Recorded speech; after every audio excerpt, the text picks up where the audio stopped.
Hello दोस्तों, welcome to शाखा study. दोस्तों, आज की वीडियो में बात करेंगे वीर बहादुर सिंह पूर्वांचल विश्वविद्यालय जौनपुर के बारे में, यानी VBSPU के बारे में। तो उसमें जैसा कि आपको इंतज़ार था और बहुत सारे स्टूडेंट कमेंट भी कर रहे थे कि सर जैसे ही एमएड के बारे में कोई इन्फॉर्मेशन आपको मिले, एमएड 2023-25 सेशन के रजिस्ट्रेशन फॉर्म या एंट्रेंस एग्जामिनेशन के बारे में, तो हमें बताइएगा। तो यहाँ पर देखिए, आपका इंतज़ार ख़त्म हो चुका है और यूनिवर्सिटी ने इसके लिए ऑफिशियल नोटिस जारी कर दिया है।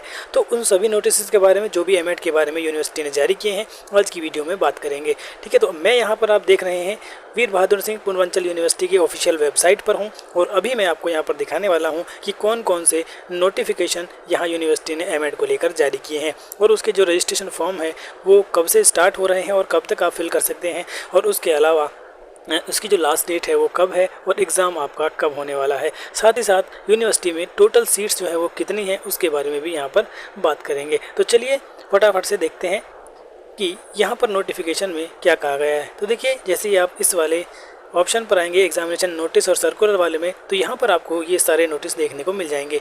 1 तारीख को ये सारे नोटिस यहाँ पर रात में जारी कर दिए गए थे। ठीक है, तो यहाँ पर देखिए एमएड एडमिशन के लिए है, यहाँ पर बीपीएड के लिए है, एमएड प्रवेश पत्र नियमावली है, और उसके अलावा आपका यहाँ पर देखिए एमएड का ये आपका लिंक भी यहाँ पर दिया गया है। तो सबसे पहले मैं आपको ये दिखा देता हूँ जो इन्होंने लिंक दिया है, यानी जो चलिए सबसे पहले नंबर पर ही देख लेते हैं क्या है। तो पहले नंबर पर जो ये आपकी पीडीएफ दी गई है, ये पूरा नोटिस है एडमिशन के बारे में। तो सबसे पहले इसे यहाँ पर देख लेते हैं। तो मैं इस पर क्लिक करता हूँ। क्लिक करते ही आपके सामने एक पीडीएफ यहाँ पर ओपन हो जाएगी। तो यहाँ पर देखिए पीडीएफ आपके सामने है। ये एक नोटिस है जो यहाँ पर देखिए, ये एक नोटिस है बीपीएड और एमएड के बारे में 2023-25 से संबंधित सूचना के बारे में आपको दिया गया है। इसमें क्या लिखा है, साफ साफ लिखा है कि सूचित किया जाता है कि विश्वविद्यालय में संबंध महाविद्यालयों में बीपीएड और एमएड पाठ्यक्रम 2023-25 में प्रवेश हेतु अभ्यर्थियों से ऑनलाइन आवेदन पत्र आमंत्रित किए जाते हैं, जिनका शुल्क 1000 रुपये है जनरल के लिए और ओबीसी के लिए, और उसके अलावा SC/ST के लिए आपका 750 रुपये यहाँ पर लिए जाएंगे। जो भी अभ्यर्थी 2023 की पात्रता अर्हता परीक्षा के अंतिम वर्ष या सेमेस्टर में सम्मिलित हैं, वे भी आवेदन कर सकते हैं। ठीक है, तो यहाँ पर क्लियर इन्होंने कर दिया है कि जो अपीयरिंग वाले स्टूडेंट हैं, ठीक है, अपीयरिंग वाले जो स्टूडेंट हैं, यानी जिनका बीएड फाइनल ईयर है, वो भी यहाँ पर आवेदन कर सकते हैं, यानी एमएड का फॉर्म वो भी यहाँ पर भर सकते हैं। ये इन्होंने कह दिया है कि वो फॉर्म भर सकते हैं। अभ्यर्थियों के लिए आवश्यक नियम निर्देश आवेदन फॉर्म महत्वपूर्ण तिथियां और विश्वविद्यालय की वेबसाइट पर उपलब्ध हैं। ठीक है, तो ये तो है नोटिफिकेशन उसके बारे में कि आपके जो फॉर्म है वो यहाँ पर शुरू कर दिए गए हैं, और उसके अलावा जो अपीयरिंग वाले स्टूडेंट हैं वो भी फॉर्म यहाँ पर भर सकते हैं। इस वीडियो में ये इन्फॉर्मेशन इस नोटिस में दी गई है। अब देखते हैं जो आपका मेन नोटिफिकेशन है वो क्या कहता है। तीसरे नंबर पर आपको ये जो दिख रहा है ये आपका मेन नोटिफिकेशन है। तो फटाफट से इसमें देख लेते हैं क्या लिखा हुआ है। तो जैसे आप इस पर क्लिक करेंगे, एक और लंबी चौड़ी वीडियो पीडीएफ आपके सामने ओपन हो जाएगी, जिसमें आपको पूरा ब्यौरा दिया गया है एमएड को लेकर। तो एमएड 2 साल का होता है, आप सभी जानते हैं। 2025 में प्रवेश हेतु यहाँ पर नियम दिए गए हैं, तो इन नियम को जानना आप सभी के लिए बहुत ज़्यादा ज़रूरी है। तो मैं फटाफट से सारे नियम आपको यहाँ पर समझा देता हूँ। सबसे पहले इसकी जो एलिजिबिलिटी है वो क्या है। BEd, BA BEd, BSc BEd, यानी जो इंटीग्रेटेड कोर्स होते हैं आपके, बीएलएड में न्यूनतम 50% आपके अंक होने चाहिए, या फिर डीएलएड आपकी 50% के साथ हो, और स्नातक में भी आपके कम से कम 50% होने चाहिए, तब आप एमएड यहाँ पर कर सकते हैं। बहुत से स्टूडेंट का यही कन्फ्यूज़न होता है कि हमने डीएलएड किया है तो क्या हम यहाँ पर एमएड कर सकते हैं। जी हाँ, आप बिल्कुल कर सकते हैं, लेकिन उसके लिए कंडीशन ये है कि आपने जो ग्रेजुएशन किया था उसमें भी आपके मिनिमम 50% मार्क्स यहाँ पर होने चाहिए। उसके अलावा ये आपका आरक्षण से संबंधित है। जो विकलांग है, अनुसूचित है, पिछड़ा वर्ग है या स्वतंत्रता सेनानी है, उनके लिए। आर्थिक रूप से कमजोर के लिए 10% आरक्षण सबके सब में होता है, यानी कि इसका मतलब ये है कि अगर किसी कॉलेज में आपको दिख रहा है कि 20 सीटें हैं, तो उसमें 2 सीटें जो हैं वो EWS के लिए रिजर्व होती हैं, यानी 20 और 2 टोटल 22 सीटें वहाँ पर होती हैं।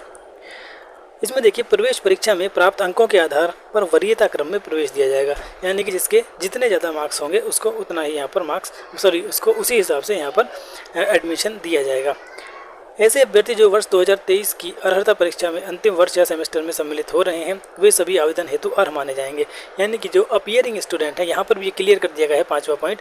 जो एक स्टूडेंट का कमेंट आ रहा था कि सर मैं बीएड फाइनल ईयर में हूँ, तो क्या मैं एमएड के लिए यहाँ पर अप्लाई कर सकता हूं? जी हाँ, आप बिल्कुल यहाँ पर एमएड के लिए कर सकते हैं। यदि आप एमएड के फाइनल ईयर बीएड के फाइनल ईयर में हैं, आपने एग्ज़ाम दे दिए हैं, रिजल्ट नहीं आया है तो कोई बात नहीं, बाद में आप अपने मार्क्स इस फॉर्म में अपडेट कर सकते हैं जब करेक्शन के लिए आपको टाइम दिया जाएगा। तो यहाँ पर भी इन्होंने ये बात क्लियर कर दी है कि जो अगर आप अपीयरिंग हैं, क्वालिफाइंग एग्ज़ाम का रिजल्ट नहीं आया है तो आप यहाँ पर एमएड का फॉर्म फिल कर सकते हैं। सामान्य पिछड़ा वर्ग के लिए 1000 रुपये और SC ST के लिए आपके 750 रुपये यहाँ पर प्रवेश शुल्क निर्धारित किया गया है। उसके अलावा प्रवेश परीक्षा आवेदन करते समय ऑनलाइन फ़ीस जमा करनी होगी और प्रवेश पत्र भी आपका ऑनलाइन ही यहाँ पर प्राप्त किया जाएगा। काउंसलिंग हेतु बुलाए गए सफल अभ्यर्थियों को काउंसलिंग शुल्क के रूप में 500 रुपये नकद जमा करने होंगे। जब आप काउंसलिंग के लिए जाएंगे तो वहाँ पर 500 रुपये आपको और नकद जमा करने होंगे। यहाँ पर देखिए, प्रवेश पत्र हिंदी और इंग्लिश दोनों भाषा में होगा, यानी बाइलिंगुअल होगा। प्रत्येक प्रश्न 2 अंक का होगा, नेगेटिव मार्किंग नहीं होगी। देखिए, कुछ लोग जो है वो यहाँ पर भ्रम फैलाते हैं कि नेगेटिव मार्किंग होगी। यहाँ क्लियर लिखा हुआ है बिल्कुल कि नेगेटिव मार्किंग नहीं होगी। BBPSU का आपका, अब देखिए यहाँ पर पूरा पैटर्न है और टाइमिंग भी दिया गया है कैसे होगी। प्रवेश परीक्षा आपकी 2 घंटे की होगी, 2 घंटे यानी 120 मिनट की होगी। ठीक है, 120 मिनट में आपको यहाँ पर वस्तुनिष्ठ प्रकार के 150 प्रश्न होंगे। वस्तुनिष्ठ प्रकार के कितने? 150 प्रश्न होंगे।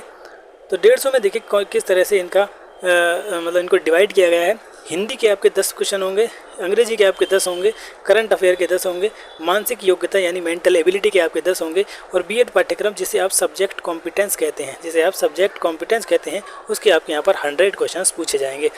तो मैं आपको बार बार कहता हूँ कि आपको तैयारी कहाँ से करनी है। तो देखिए, सब्जेक्ट कॉम्पिटेंस के मैंने लगभग 700-800 क्वेश्चन आपको यहाँ पर करा रखे हैं और लगभग 27 से 28 वीडियोज़ इसकी अपलोड कर रखी हैं।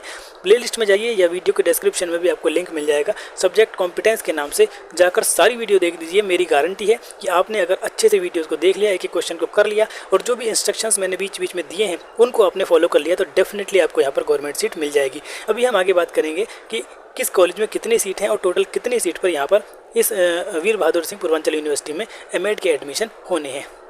तो यहाँ पर देखिए, यही है कि 150 क्वेश्चन होंगे सारे और एक प्रश्न आपका 2 नंबर का होगा, तो टोटल 300 नंबर का आपका यहाँ पर पेपर होता है। और उसके लिए अब देखिए, यहाँ पर 150 क्वेश्चन होंगे, 120 मिनट हैं, तो टाइम मैनेजमेंट का बहुत ज़्यादा ध्यान रखना है। बहुत बार ऐसा होता है कि आपको सारा पेपर आता है लेकिन टाइम कम रह जाता है और आप फिर पीछे रह जाते हैं रेस में।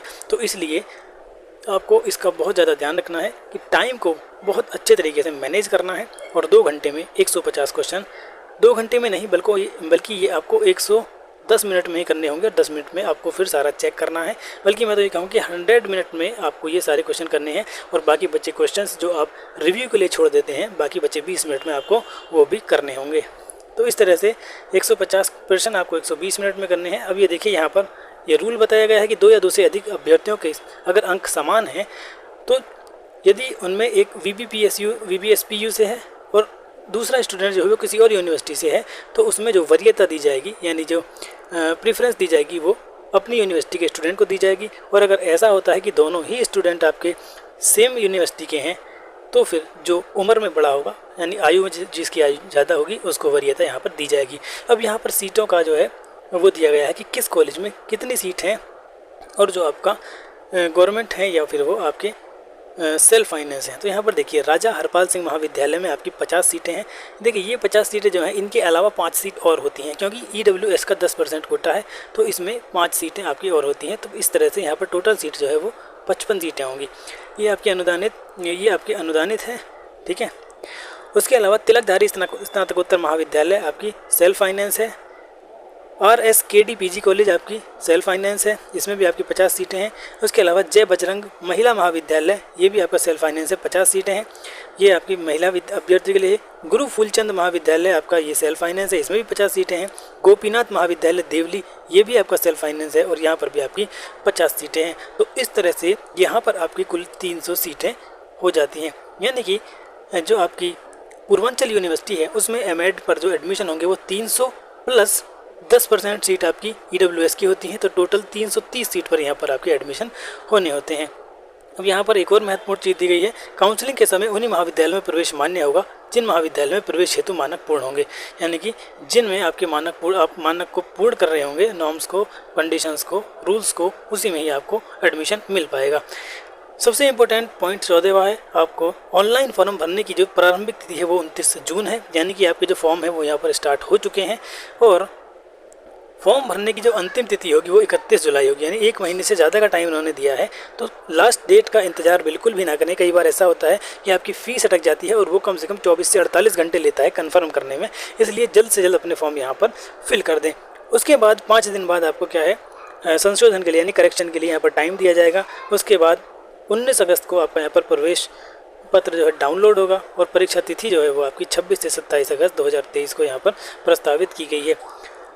उसके 2 हफ्ते के बाद आपका यहाँ पर परिणाम घोषित कर दिया जाएगा 8 सितंबर को, और प्रथम काउंसलिंग 18 से 19 सितंबर को यहाँ पर कराई जाएगी। ये मतलब टेंटेटिव होता है, ये आगे पीछे हो सकता है, क्योंकि कई बार क्या होता है कि आपकी जो फॉर्म भरने की तिथि है वो 10 से 15 दिन आगे बढ़ा दी जाती है, तो फिर ये सारी जो डेट्स हैं वो भी 10 से 15 दिन आगे बढ़ जाती हैं। वैसे आपको लास्ट डेट का इंतज़ार नहीं करना है और जल्द से जल्द अपना फॉर्म यहाँ पर फिल कर देना है। अब यहाँ पर देखिए तिथियों में परिवर्तन किया जा सकता है, पहली बात तो ये है। दूसरा, प्रवेश परीक्षा के समय अभ्यर्थी अपने 2 नवीनतम पासपोर्ट साइज रंगीन फोटो के साथ लाना होगा। प्रवेश परीक्षा के समय एक पहचान हेतु Aadhaar, voter ID, driving licence, PAN card या फोटो युक्त पासबुक लाना अनिवार्य होगा, यानी कि कोई भी एक आपको ID जिस पे फ़ोटो लगा हो आपका वो लाना होगा। प्रवेश परीक्षा कक्ष में इलेक्ट्रॉनिक डिवाइस मोबाइल लाना वर्जित है, ठीक है, इस चीज़ को आप यहाँ पर ध्यान रखेंगे। तीसरा है, अभ्यर्थी ऑनलाइन आवेदन के उपरांत अपने फार्म की एक प्रिंट प्रति अपने पास सुरक्षित रखेंगे, क्योंकि ये आपके एडमिशन के टाइम पर आपको वहाँ जमा करनी होगी, इसलिए ये बहुत ज़्यादा इंपॉर्टेंट है। काउंसलिंग पत्र अभ्यर्थी द्वारा स्वयं ऑनलाइन काउंसलिंग तिथि के 4 दिन पूर्व डाउनलोड किए जा सकेंगे। कोविड गाइडलाइन का पालन करना अनिवार्य होगा, ठीक है। तो ये जो है ये पूरा नोटिफिकेशन मैंने आपके सामने रख दिया है। तो उम्मीद है कि जो बच्चे इंतज़ार कर रहे थे एमएड के लिए, अब उनका इंतज़ार ख़त्म हो गया है। फटाफट से अपना फॉर्म आज ही यहाँ पर फिल कर दें और जल्द से जल्द अपनी तैयारी शुरू कर दें। तैयारी के लिए मैंने आपको क्या बताया है कि जितनी भी वीडियोस मैंने यहाँ पर अपलोड कर रखी हैं, फटाफट सभी वीडियोस को यहाँ पर आपको देखना है, अच्छे से अपने सेल्फ नोट्स बनाने हैं, उनके शॉर्ट नोट्स बनाने हैं, जिससे कि आप परीक्षा से 1 दिन पहले या 2 दिन पहले उनको अच्छे से रिवाइज कर सकें और आपको दोबारा से वीडियोस देखनी ना पड़े। क्योंकि देखिए जब रिवीजन का टाइम आता है तो फिर सारी वीडियोस एक साथ रिवाइज नहीं हो पाती हैं। तो जो भी पॉइंट वीडियो में आपको लगता है कि बहुत ज़्यादा इंपॉर्टेंट है, जो आपको ऐसा है कि याद नहीं रहेगा, उसको फटाफट से लिख लें। जो ऐसा है कि आपको याद रह जाएगा उसको लिखने की ज़रूरत नहीं है, बस आप उसको देखकर आगे बढ़ सकते हैं। आपको अगर लगता है कि वीडियो की स्पीड थोड़ी कम है तो आप वीडियो की स्पीड तेज़ करके देख सकते हैं, लेकिन आप वीडियो सारी ज़रूर देख लें। बहुत ही इंपॉर्टेंट क्वेश्चंस करा रखे हैं अलग अलग यूनिवर्सिटीज़ के, जिनमें कुछ दिल्ली यूनिवर्सिटी के भी हैं, कुछ आपके मेरठ यूनिवर्सिटी के हैं, सहारनपुर यूनिवर्सिटी के हैं, और उसके अलावा कई यूनिवर्सिटीज़ के पेपर मैंने यहाँ पर आपको सॉल्व करा रखे हैं। और मेनली जो यहाँ पर क्वेश्चन कराए गए हैं वो हमने सब्जेक्ट कॉम्पिटेंस के ही कराए हैं, और मेंटल एबिलिटी के भी हमने कुछ क्वेश्चन यहाँ पर करा दिए हैं। उसके अलावा हिंदी और इंग्लिश के भी बहुत जल्द हम यहाँ पर वीडियोस अपलोड करने वाले हैं, ठीक है दोस्तों। तो आज की वीडियो में हमने बात कर ली है वीर बहादुर सिंह पूर्वांचल यूनिवर्सिटी में 2023-25 प्रवेश हेतु जो भी जानकारियाँ थी वो हमने यहाँ पर आपको दे दी हैं, ठीक है दोस्तों। तो यदि आपका अभी भी कोई डाउट यहाँ पर बचा हुआ है, और देखिए जैसे ही आप ऑफिशियल वेबसाइट पर आएंगे, अब आप फॉर्म कहाँ से भरना है, तो ऑफिशियल वेबसाइट पर ये जो नंबर 6 है, आप देखिए जैसे ही आप इस पर क्लिक करेंगे एमएड 2023-25, तो ये आपको एक दूसरी साइट पर ले जाएगा। ये देखिए मैं आपको दिखा देता हूँ, और यहाँ पर आपका रजिस्ट्रेशन की प्रक्रिया जो है वो शुरू हो जाएगी। देखिए registration for MEd entrance, MEd reprint या पेमेंट, लॉगिन बाद में होगा जब आप रजिस्ट्रेशन कर लेंगे, और यहाँ पर आप क्या है अपनी रजिस्ट्रेशन नंबर और ट्रांजैक्शन आईडी को फाइंड कर सकते हैं। सबसे पहले आपको रजिस्ट्रेशन वाले उस पर जाना है और यहाँ पर आपका रजिस्ट्रेशन कर देना है। ये देखिए रजिस्ट्रेशन वाले पे जैसे मैंने क्लिक किया तो इस तरह का इंटरफेस आपके सामने खुलकर आ गया है। स्टेप 1 में सबसे पहले आपको अपने यहाँ पर पर्सनल डिटेल्स भरनी है, और ये सारी डिटेल्स भरने के बाद फिर आपको यहाँ पर आगे बढ़ जाना है, ठीक है। आप कहेंगे तो मैं यहाँ पर पूरा फॉर्म भरकर भी आपको दिखा सकता हूँ। यदि आप चाहते हैं कि इस पर पूरी वीडियो बनाई जाए कि कैसे आपको अपना यहाँ पर फॉर्म फिल करना है, तो कमेंट में बता दें, मैं फटाफट से इसकी वीडियो भी यहाँ पर आपको बनाकर अपलोड कर दूँगा। तो चलिए दोस्तों, आज की वीडियो में हमने बात कर ली है एमएड से रिलेटेड जो भी आपकी इंपॉर्टेंट इन्फॉर्मेशन थी उसके बारे में। मिलते हैं नेक्स्ट वीडियो में कुछ और इन्फॉर्मेशन के साथ, तब तक के लिए।